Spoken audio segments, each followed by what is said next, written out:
Eve out of Eden. There was a time when I could have chosen a different path, but I didn't. Not sure it would have been a better one, mind you, but a different one, and I would have been more true to myself. I guess if time has taught me anything, it's one thing. You're damned if you do, but you're dead if you don't. I wasn't eased into life. I popped out ripe and ready. I got minuscule chance to get the hang of things. Thankfully, the Creator quickly realized that some time to adjust is needed, and good for him. He learns quickly, but it didn't help me much. That other people were suddenly being born babies. I was never one. They say I was the first, but that's not the truth. There was one before me, and Adam loved her. In a way, he never loved me. It wasn't his fault. He fell in love with a woman who refused to be anything but his equal. Who can shame him for that? But most of all, who can dare blame her? I did try very hard for a long time not to be like her, though. I was created in a different manner from her, with endless compassion and the will to serve the people I loved. I was the second attempt at perfection, the better example, if you will. How wrong they were.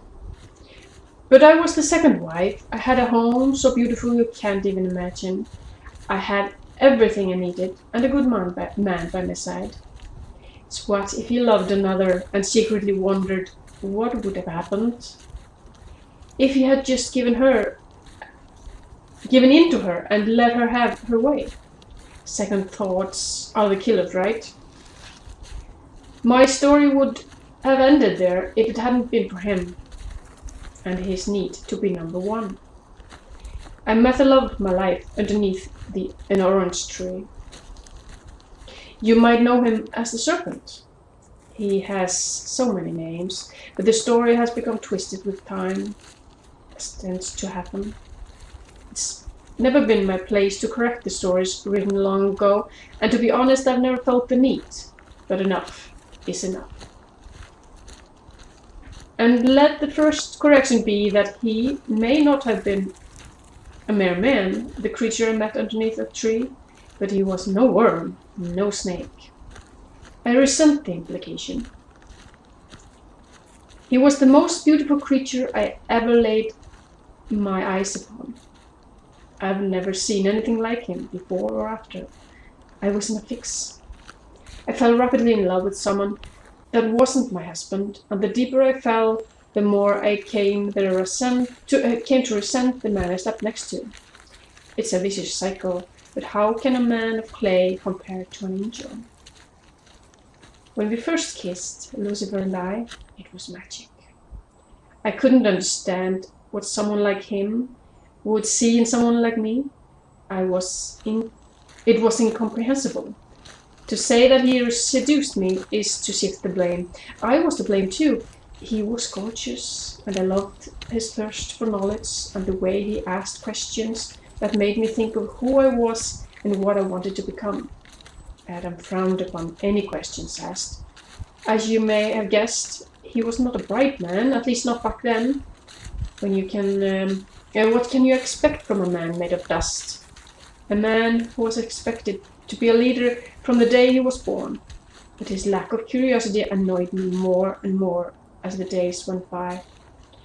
I knew better, however, than to rock the boat. I had the most wonderful home, a leisurely life, and everything I could ever wanted. Except for him, of course. But we met secretly underneath the orange tree, and one day I couldn't help myself. Kissed him, and he kissed me back. We may not have been a match made in heaven, but the love and the passion we felt was quite real.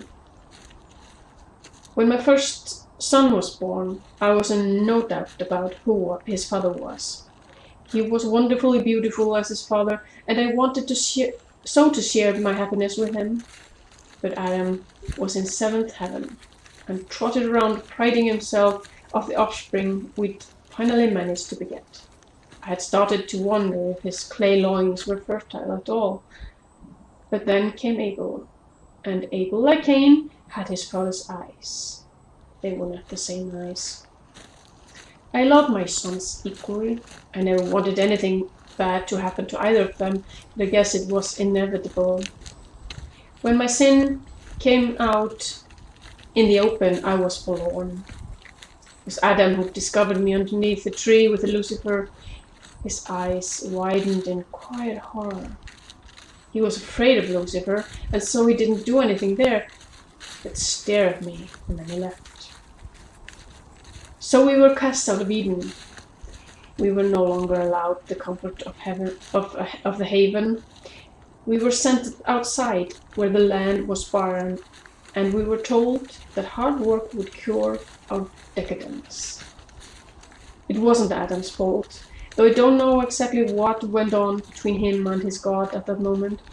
I may blame Adam for other things, but it wasn't his fault that we ate of that proverbial tree of knowledge.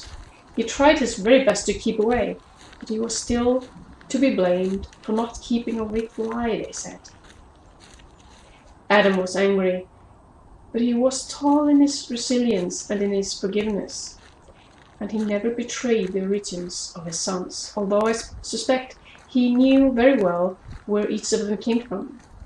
He never betrayed Cain, not even when Cain did what he did, and I do think humanity has something to be thankful for there. Though one wonders, of course, if such a thing can be kept from the great judge. Adam blamed me, though. Our lives became hard, dark, and low. I longed, not for Eden, but for the creature that had been mine for those years we had there. I didn't mind the hard work our fields required. I didn't mind getting my hands dirty. I welcomed the work, actually, but I was away from him now, and it was excruciating. Adam knew my plagues, and he may have been resilient in keeping the marriage between us whole, no matter what. But he was sympathetic to my plagues, even if he resented the fact that he had not been the object of my affection. He wasn't unkind to me, and he never treated the children differently. He was a good man, Adam, clay or no clay. The culmination came when Cain did his deed. I love my son. He is not the bastard people take him for. The jealousy between the brothers was, after all, my fault. Because Abel taunted Cain in every way he could. Cain is the man of his father. He is beautiful and smart, fast, and he has a certain je ne sais quoi that people pick up on. Abel was a son of the earth, and he envied his brother's craftiness and his ability to laugh at the world. When Abel found out, by a misspoken word, who Cain was, he became furious. Cain was punished greatly for his vileness. He was a divine creature as his father before the fight with his brother in the fields. It was never told that Cain was himself in the brink of death when he came to us, stumbling after the battle with his brother, pleading with us to help to undo what he had done. The anguish in his eyes when he told me, "Mother, I have murdered my own brother," was like nothing I have ever seen before or since. And I did not even understand the word he spoke. I did not understand the depth in it, nor the meaning. His punishment was to follow in his father's footsteps, and he did utter the words he is accused of about not being his brother's keeper. Cursed and banished, he became my handsome son, the man who not only fathered a great deal of you human beings, but then came to father other creatures as well, creatures of the night who lurk and hide in darkness, waiting to avenge their father by hunting their blood relatives. It's a strange world we live in, but there was still by my husband's side after all these years. Our children were many, and they needed me. Then there were grandchildren, and they are such a blessing. I was their mother's life. That was my role, and is, as most see it. I was the weak one, the sinning one, and I was the woman who betrayed her husband and got him cast out of the wonderful haven that Eden really was. I have so many labels, as do my daughters. But what they always fail to mention is that though I may or may not, what do I know about my creation?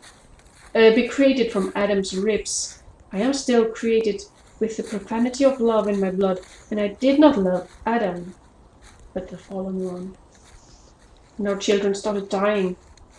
We tired. It is a harsh fate seeing your children die, no matter how old they've become. Adam and I weren't made to die, and the Creator hadn't put it into our blood. But with the agony of the years settling on my shoulders, I finally couldn't take it anymore. I told Adam that I was going away. He could do what he pleased. I told him he should go to find his first wife, and proclaim his love for her. He just hissed at me. I told him I couldn't bear this life of falsities anymore. I told him I was leaving. I was going to search for my son, Cain, and I was going to search for him, the one I had longed for all my long life. I am Nava. I am Ninti. I am Eve. You may call me the mother of life, but what I really am, and always was, is the woman who wanted more. I was created to be a certain way. I was created to listen, to serve, and to obey, and I did that for far too long. I will no more. Never again, I told him, will I be the second to anyone, as I was second to you, Adam. And he kissed my cheek, and he laid his hand on it, and his stroke was gentle, and he whispered the words that surprised me, so I wondered if I ever knew this man I had lived with for so long. He said, if you'd only said this all these years ago, amongst the golden trees, then our life may have been very different from what it has become, and the lives of our children would have been different. He smiled, and it was a forgiving smile, and he said that the blame was partially his, that he had placed the hand of righteousness by his side, and stared blindly at it. He didn't mourn for the projected image of us as a couple, and I guess, in a way, I do too. So we parted ways as friends, Adam and I. He wished me well and said he hoped I would find what I was looking for. He said that I deserved that, and his words almost made me regret the decision of leaving him. I most wanted to stay and see if we couldn't try to be what had been expected of both of us. But I didn't stay. Instead, I started my long search. I didn't know what had become of Lucifer after we parted ways. I had no idea about his fate or about what had happened to my son in his exile. I finally found one when I found the other. My son had changed, but he is loved nonetheless. Whatever they become, I will always love my children. I will have no expectations of them, except that they seek what they desire and they be true to themselves. And Lucifer, his suffering is great.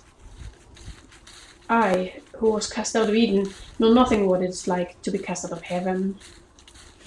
I found happiness in his black holes. When he saw me, he fell into my arms and he cried bitter tears, pleaded for my forgiveness, and I told him that there was nothing to forgive, that I wouldn't have had it any other way. He stared into my eyes for a long time, searching for the truth, and when he found it, he welcomed me home. Adam went to find his first wife. He asked for her forgiveness, and I believe that is just what he got. She is a proud woman, Lilith. But in no way does he deserve the reputation she has. She was made to be equal, and that is just what she is. But what am I? I was made to sit and worship and be quiet, to do as I was told. Life does not submit to expectations. Life is larger than that. Life wanders its own path, and that force of life in our blood makes us strong. The expectations do not make us. What makes us is the longing in our chests. It will devour us if we don't follow it. It will break us. Believe me, I've had a long time to learn from my mistakes. And so I tell you, you may be damned if you do, but you're dead if you don't.